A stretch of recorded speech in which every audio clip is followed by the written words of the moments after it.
So let's talk about in this video learning preferences. So how are we going to be able to take that knowledge that we're getting from our classes and actually retain it? Now, I just called it learning preferences. You may have heard it called learning styles in the past. Learning styles are something that's probably been talked about since you were way in elementary school. I don't personally prefer to call them learning styles because I think sometimes students get stuck in their head that they are a specific type of learner, when in reality you can probably learn in any setting, but you probably have a preferential way in which you prefer to learn some information. So how you absorb, process, comprehend, and retain, there's probably a method that you prefer one over the other. With that being said, how much do we retain based upon how something is presented to us? Now, the sad thing about this learning pyramid is probably the very top, because you're sitting here probably looking at this and thinking to yourself, well, almost all of my college classes are lecture. Well, yeah, and you're probably, if you're doing nothing during that lecture, you're probably going to retain about 5% of it.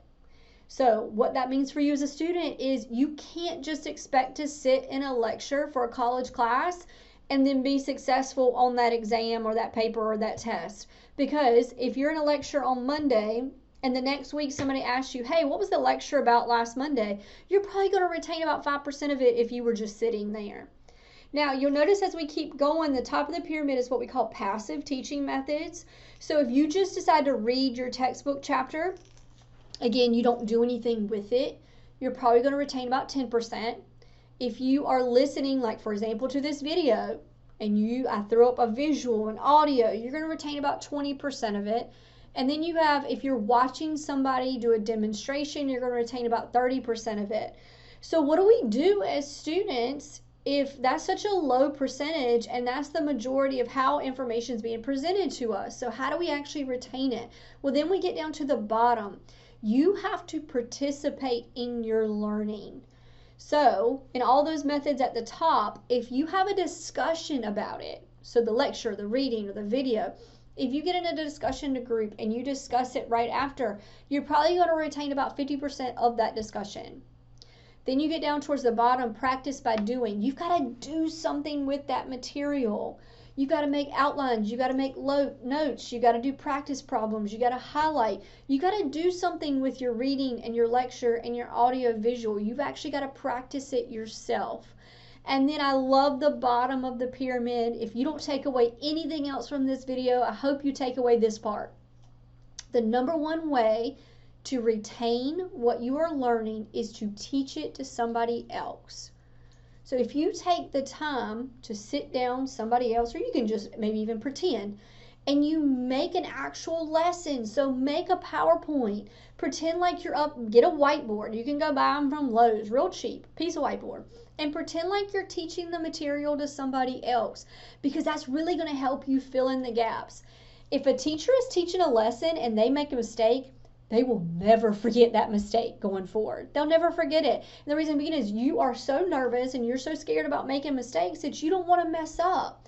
Well, guess what? If you're studying by practicing teaching it to somebody else and you do make a mistake, you will not make that same mistake on your test or exam, because it's going to forever stick with you. Now, I do want to show you there are so many different learning style theories out there. There's some theories that believe that we have this pattern of abilities. There's some people that believe that it's based upon our personalities. With that being said, I want you to just, again, keep what I said in the back of your mind. You probably have a learning preference. Most of you have probably heard of this one here, which is the VARK. Either you are a visual person, you like to, look at pictures or diagrams, or you're auditory or reading or kinesthetic. So I do want to touch base on this particular learning style theory and give you some tips and some strategies if you are a certain, type of learner. So again, visual, auditory, reading, kinesthetic. Visual people like to see, they prefer visuals, diagrams, they like to see that problem being worked out. Auditory prefer lectures, they love to listen, maybe they listen to a video and that's the way they understand. There are some students that prefer textbooks, so give me that textbook, let me read it, let me highlight.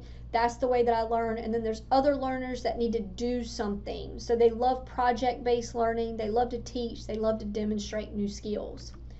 Now, if you have a strong learning preference and you're in a class that does not, match your learning preference, maybe you can switch to a different section with a different instructor that maybe teaches differently.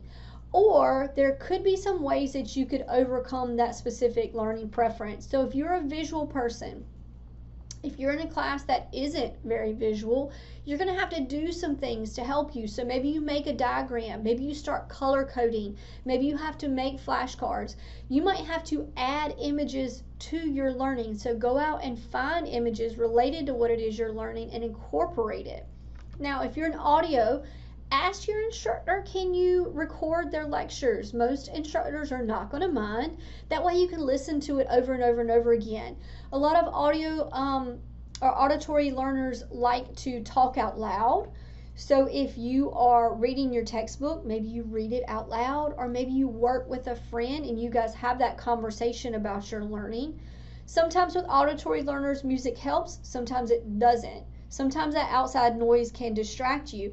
Maybe you can ask your instructor, can you bring in noise canceling headphones when you're taking an exam? Now, kinesthetic learners tend to like to do things with their learning. A lot of times they need to take movement breaks. So getting up, stretching, doing that technique of 20 minutes of learning, 5 minutes of doing something active, whether you go take a walk. If you can create something with your learning, so if you have an assignment, ask your instructor, can you do an alternate assignment? Tailor it to your needs. A lot of kinesthetic learners also need to use motion as a tool, so chewing gum. I know that sounds small, but like even just chewing gum during an exam can help you. Or you can ask your instructor, can you bring in something that you can use to fidget during your exam? Now, it might be a distraction, but ask them first, can you do it? Most instructors are going to be willing to let you do that. Now, I did last want to show you this here, Felder Learning Style Theory. This is what you're going to be doing for your project for this week, so I wanted to touch base on it. There is a document posted this week, however, that goes a lot more in depth. That's what you're really going to want to use for your project. But this is going to put you on a sliding scale of whether you're sensory or whether you're intuitive. Sensory learners like to look for the facts. Intuitive learners love to look for the meaning. Visual and verbal, we just went over. Active learners pretend to, gravitate towards group work, whereas reflective learners like to really learn it on their own first before they talk it out with others. Sequential learners like to have this orderly manner. They like steps. They love to put together the details first before they look at the big picture, whereas global learners love to see the big picture first of their learning and then they fill in the steps. If you have questions about your learning preference or about the assignment that you have for this week, please don't hesitate to reach out to me.